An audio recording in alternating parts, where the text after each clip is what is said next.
Hello my dear students, अब तक हम देख चुके हैं रिफ्रैक्शन ऑफ लाइट क्या होता है, डेविएशन क्या होता है, क्यों होता है और जब भी लाइट बैंड होती है उसके साथ साथ कौन सी क्वांटिटी हैं जो सेम रहती हैं, कौन सी क्वांटिटी हैं जो बदलती हैं।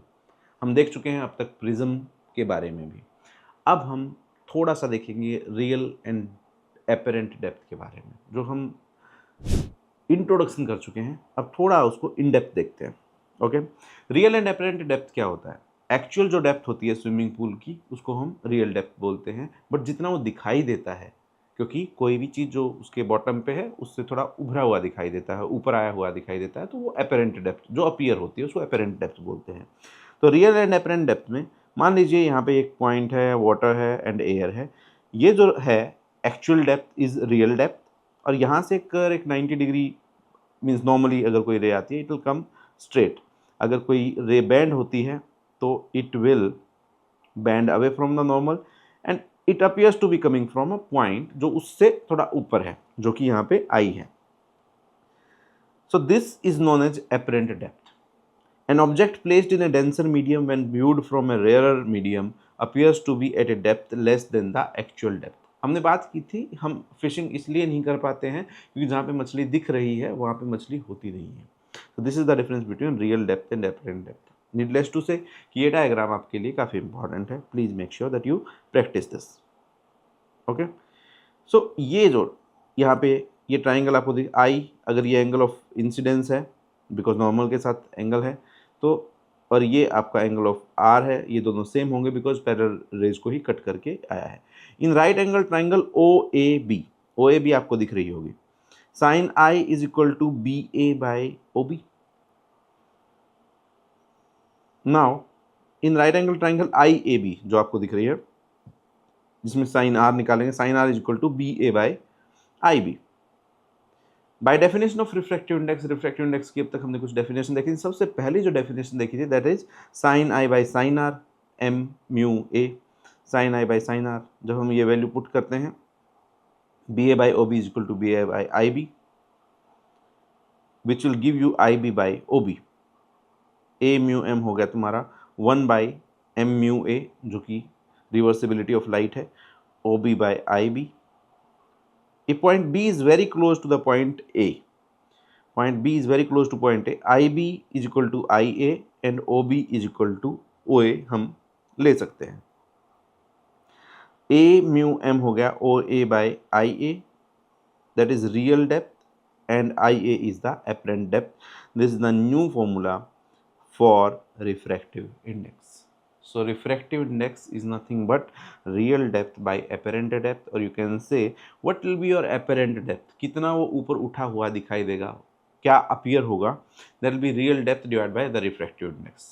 More the refractive index, less will be the apparent depth. Inversely proportional है।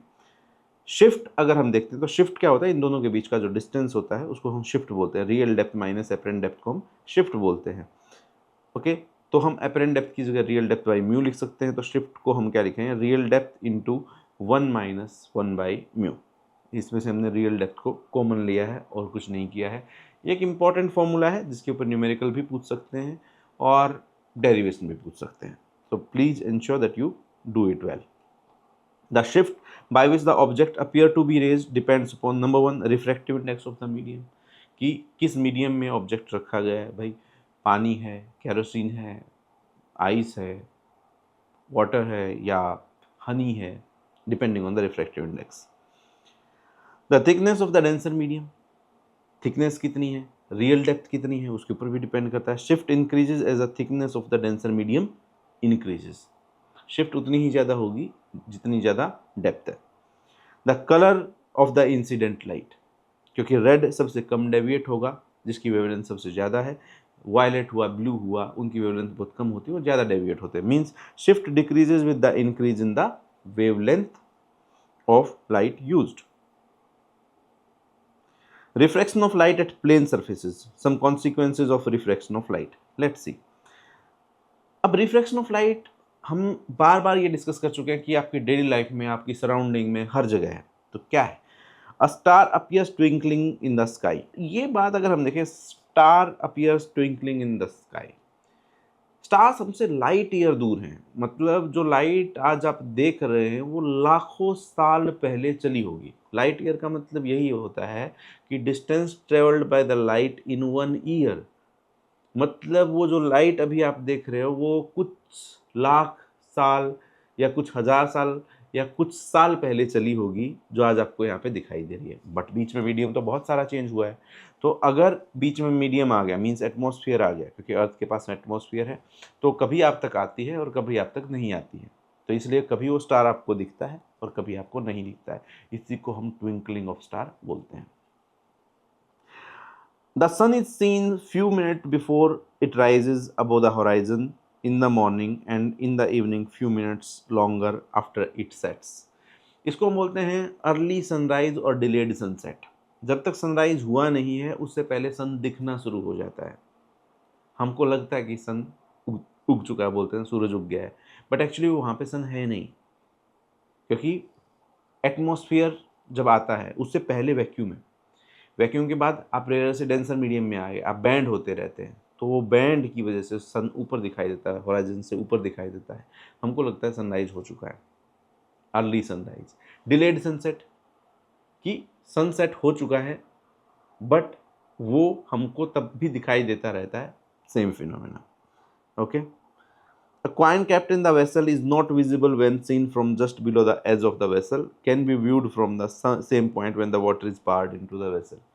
स्विमिंग पूल में कुछ भी पड़ा है या बीकर में कुछ भी पड़ा है, अगर आप देखेंगे तो शायद आपको दिखाई नहीं देगा। आप उसमें पानी भर देंगे तो वो थोड़ा अपीयर टू बी रेज्ड, तो आपको दिखना शुरू हो जाता है। Correct, that is also consequences of refraction. A piece of paper stuck at the bottom of a glass block appears to be raised when it's seen from the above. Correct, जब भी आप अपने बुक के ऊपर एक कांच रखेंगे तो थोड़ा ऊपर उठा हुआ दिखाई देता है, that is also refraction. A tank appear shallow then it actual depth. हमने स्विमिंग पूल के बारे में बात की, तो same is the phenomena. A person's legs appear to be shorten when standing in the tank. अब देखो, जब टैंक ही कम गहरा दिखाई दे रहा है तो टांगे भी छोटी दिखाई देती हैं। Now let's understand objects and observer. एक चिड़िया है और एक मछली आपको दिखाई दे रही होगी। मछली तो पानी के अंदर होती हैं, ठीक है। अब ये क्या होगा कि बाहर रेयर मीडियम है और अंदर डेंसर मीडियम है। ये मछली है, यहाँ पे जब ये मछली उसको देख रही होगी तो वहाँ से जो रे आई वो बैंड होगी टुवर्ड्स नॉर्मल। आप पीछे की तरफ प्रोड्यूस करेंगे तो ये चिड़िया जो मछली को है वो थोड़ा ऊपर दिखाई देगी, तो जिस हाइट पे चिड़िया है उससे ऊपर दिखाई देगी।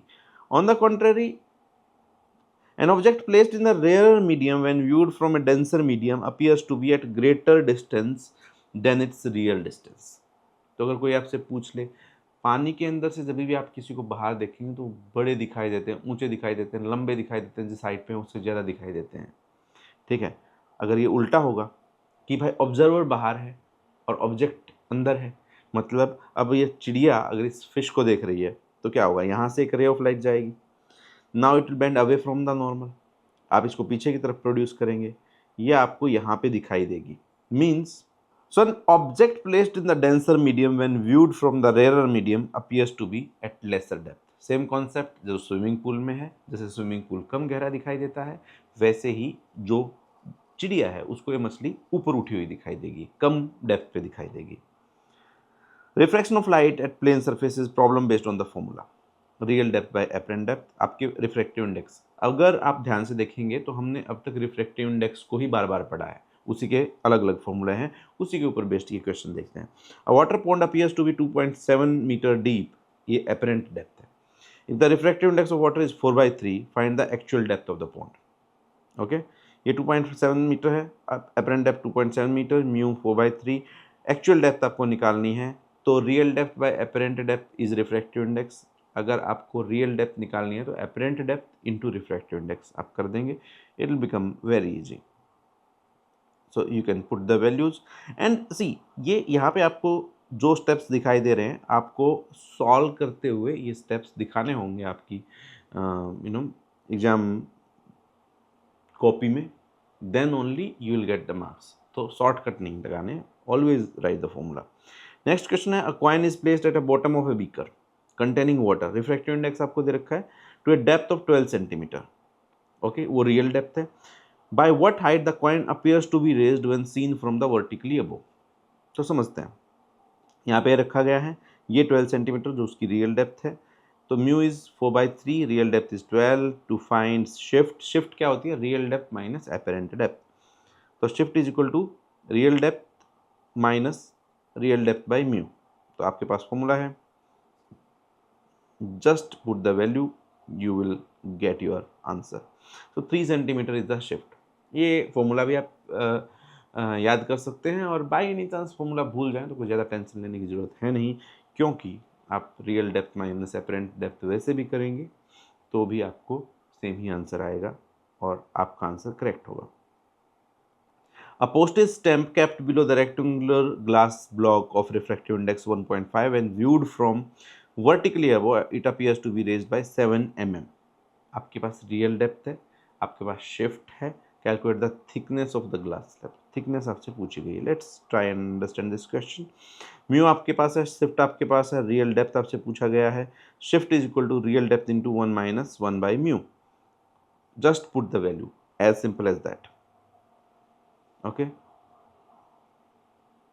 real depth will be 21 mm, 2.1 centimeter. thickness of the glass slab is 2.1 centimeter. तो जब आपसे उसकी हाइट पूछी जाए तो वो आपसे रियल डेप्थ पूछ रहे हैं, that's all. Now refraction of light at plane surfaces में critical angle, total internal reflection को समझते हैं। Essential condition for the total internal reflection, again very very important topic for you. Not only now, जब आप 11th-12th में पढ़ रहे होंगे तो आप ये कॉन्सेप्ट को पढ़ेंगे। टोटल इंटरनल रिफ्लेक्शन क्या होता है? Okay, let's see that. ये बहुत ही इंटरेस्टिंग, एक जादुई जैसा कुछ दिखता है। Let's see. अब मान लो एक टॉर्च आपने लगाई है जो कि एक फिश टैंक में है, मींस वाटर है, और आपने अलग अलग एंगल ऑफ इंसिडेंस ली है, अलग अलग रेज को लिया है। पहला ये नॉर्मली है, इट विल गो स्ट्रेट। दूसरा जो आपने लिया है, it will bend away from the normal, means definitely i जो आर है that will be greater than i because it will bend away from the normal. थोड़ा और एंगल ऑफ इंसिडेंस बढ़ाएंगे तो आर थोड़ा और बढ़ेगा, ठीक है, यहाँ पे, राइट। अब जो है एक पॉइंट ऐसा आएगा कि जो रिफ्रैक्टेड रे है that becomes just parallel to the surface. जैसे इस केस में हमने ऑलमोस्ट 40 डिग्री लिया है, तो that becomes just parallel to the surface. अगर आप इससे ज़्यादा लेंगे तो द रे ऑफ लाइट विल बेंड, जिसको हम टोटल इंटरनल रिफ्लेक्शन बोलेंगे। एक्चुअली रिफ्रैक्शन है बट रिफ्लेक्शन जैसा दिखता है, इसलिए हमने इसको नाम दिया टोटल इंटरनल रिफ्लेक्शन। और इस एंगल ऑफ इंसिडेंस जिसके ऊपर जो रे है वो पैरेलल टू द सरफेस हो जाती है, उसको बोलते हैं critical angle. Okay, when your angle of incidence is critical angle, the reflected ray becomes just parallel to the surface, means आपका जो आर है वो 90 डिग्री हो जाता है। ओके, साइन 91 हो जाता है। Angle of refraction is 90 degree and an angle of incidence more than the critical angle, then it will bend in the same medium, जिसको हम टोटल इंटरनल रिफ्लेक्शन बोलते हैं। तो कंडीशन क्या है कि रे हमेशा डेंसर मीडियम से रेयर मीडियम में जा रही होगी, नंबर 1, एंड नंबर 2 आपका angle of incidence is more than the critical angle. यही है टोटल इंटरनल रिफ्लेक्शन की condition. Okay, A mu G is equal to sine i by sine r, या फिर हम इसको साइन सी भी बोल सकते हैं, एंड आर की जगह आप 90 भी लिख सकते हैं, जो कि 1 हो जाता है। ए म्यू जी मतलब उसका उल्टा is equal to 1 by sine C. C is the critical angle, जिसको हम कोसेक सी भी बोल सकते हैं। Experiment showing the total internal reflection, let's try and see. Ray of light entering, light getting reflected from the transparent medium, this is how it look.